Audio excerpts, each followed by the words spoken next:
In just a few days, this field will be relined and we'll have football at Foster Stadium for the first time in a long time. This Saturday, the Cadets start their 2021 spring football season against the Furman Paladins in Southern Conference action.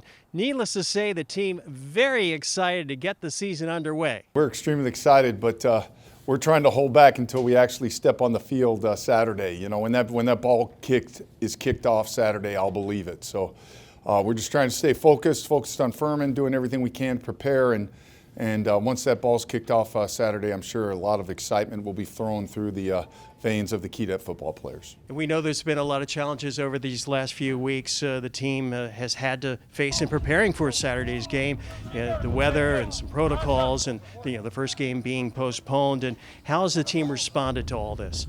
It's been great. We have a saying, so what, now what? And they've done that. I mean, it's been bitter cold out there. We've had pouring down rain. We've had COVID positives. We've had quarantines. We've had to move guys from one position to another.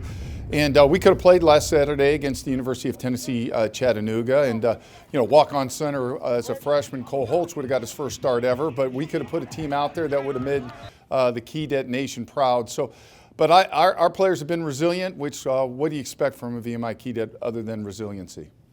Reese Udinski, preseason Offensive Player of the Year. It's been a while since VMI has had a player in that category. And what does it say about Reese to return for his spring season and try to lead the Cadets to a SoCon title? Well, I think it's awesome that Reese wanted to do that. Reese is going to graduate, and he's going to transfer to the University of Maryland. And several other schools were interested, but Reese said, I'm going to play. And those schools said, well, if you play, we're not interested. So it just shows the brotherhood on this football team and Reese's love for his teammates. So excited to have him back leading our squad.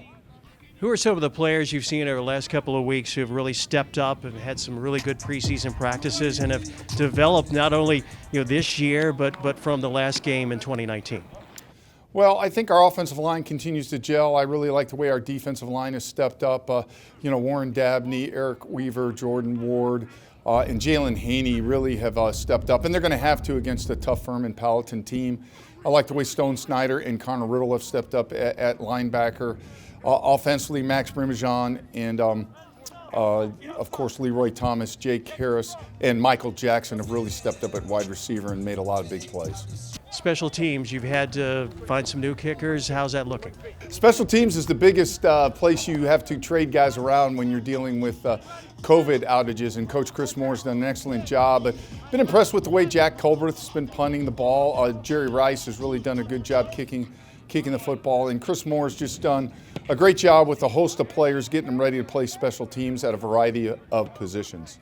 Saturday's opponent, the Furman Paladins, always an excellent program in the SoCon year in and year out, coming off a big win on Saturday. What can you tell us about what you've seen from them so far? Well, Furman was a dominant win. They snapped the ball 91 times, and Western Carolina only had 38 snaps. Big, huge offensive line and athletic. 3 backs that can beat you, a quarterback that knows how to run their system. They can run it right down your throat with a complementary pass situation. Defensively, they're very fundamentally sound. They know how you're going to attack them, and they react to that, how you attack them before you even get there. Well-coached team by Clay Hendricks, and then 2 Air Force Academy grads, Peter Lusk, who is coaching the O-line, and Ken Lamandota, who's their linebacker coach. So a little bit of a family feud there going on Saturday.